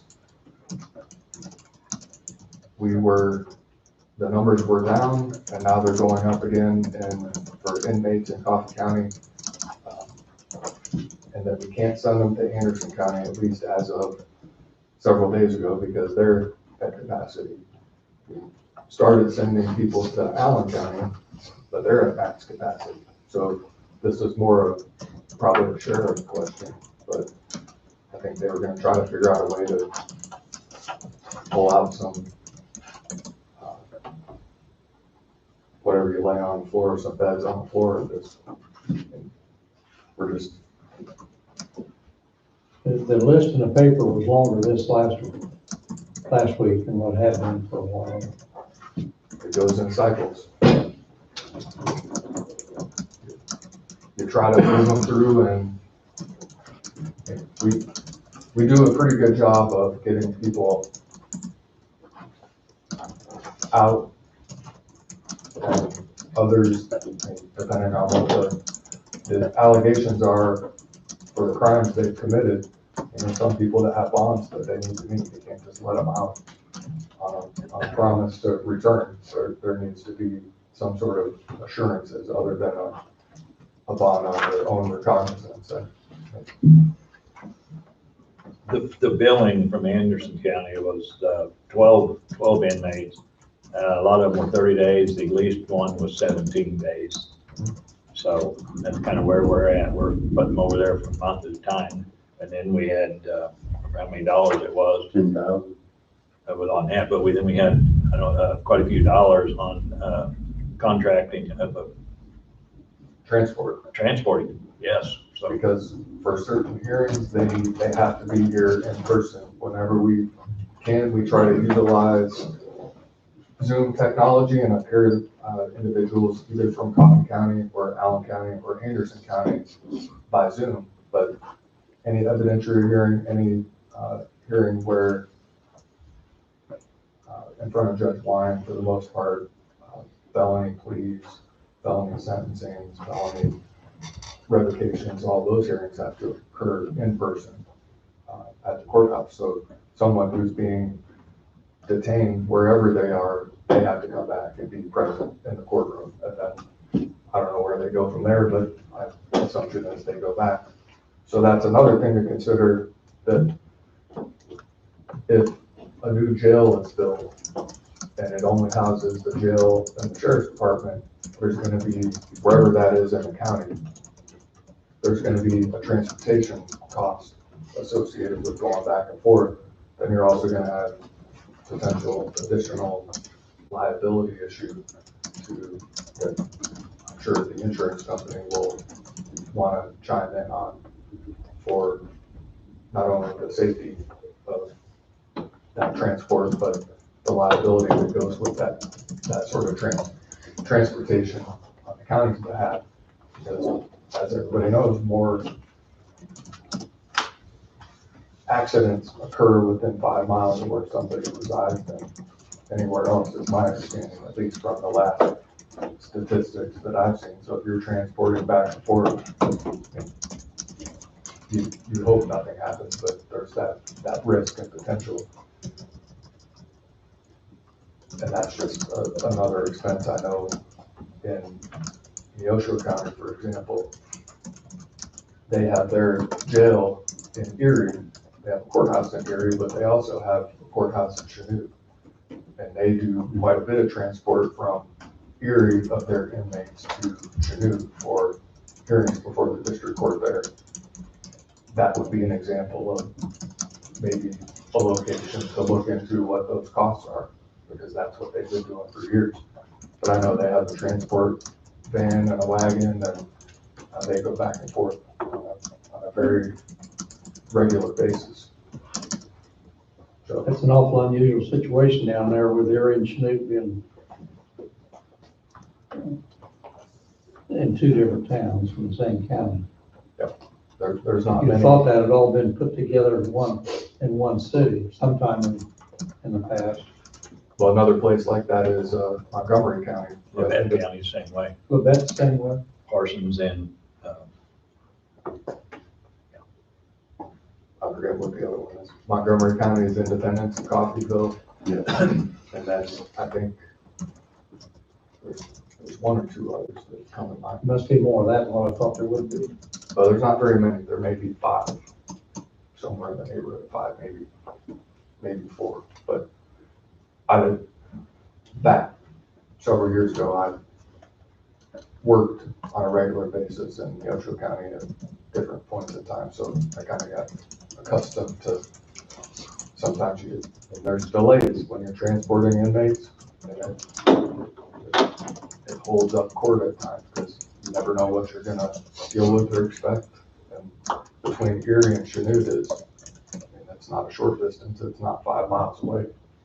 But just something to think about and consider while you're kind of thinking about the ultimate vision for the county. And I think the county citizens need to think about that as well. So.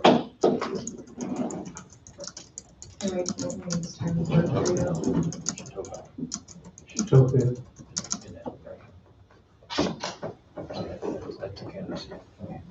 Pardon? Kansas City. Parsons is a bigger city. They've got an annex. Same way. Erie and Chanute. Erie's Kansas City, It's new there. Get that proclamation filed. I know you're gonna ask about Those situations. I'll get that done right now. Thank you. Yep, I'm leaving. Sorry.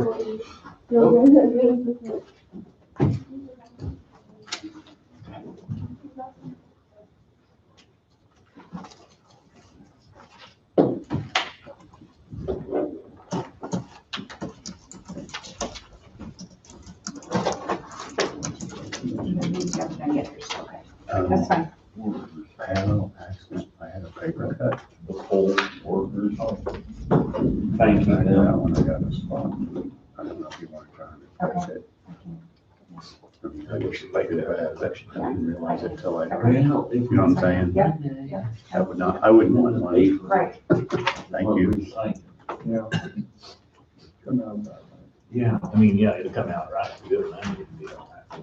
Because they're working too. Correct, and if we waited till Monday, it'd be passed before anybody read it. What? The proclamation on the poll, thanking the poll workers. Oh,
I think it'll help.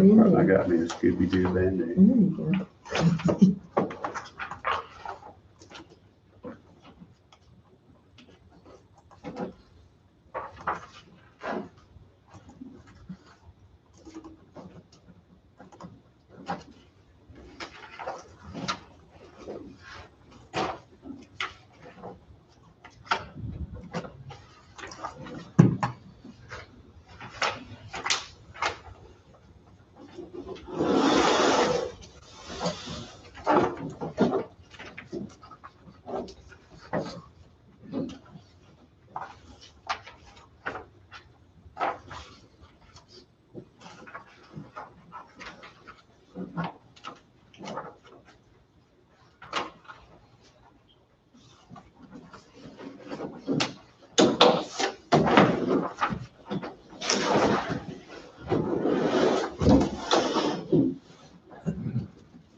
And there's no sign that's on.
That's it, Fred.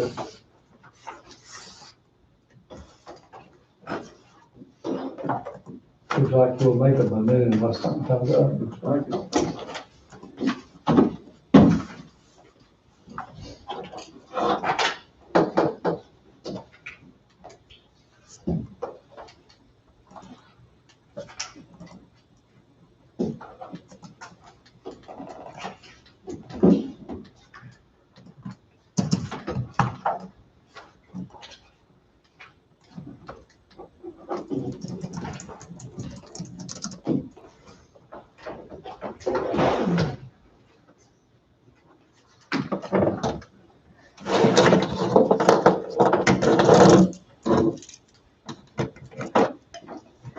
You know, done. We can do roundtable, which Wade, sounds like he already took care of his. Anything over there? Tim? Good. Thumbs up. I don't have much other than, I guess we'll need to think about what we want to do with the vacation thing and wait to hear back from the internet thing.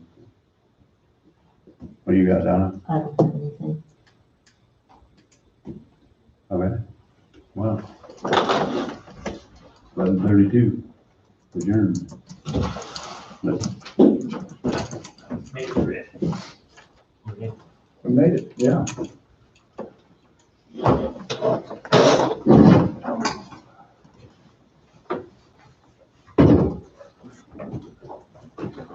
have a good one. Yeah, you too. See you later, Fred. All right. Behave yourself. Try to. See y'all on Monday. Yes, sir.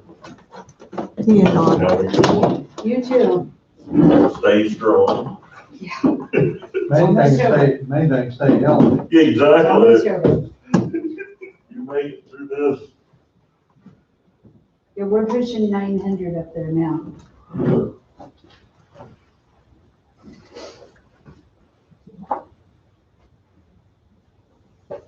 And like 600 mail outs.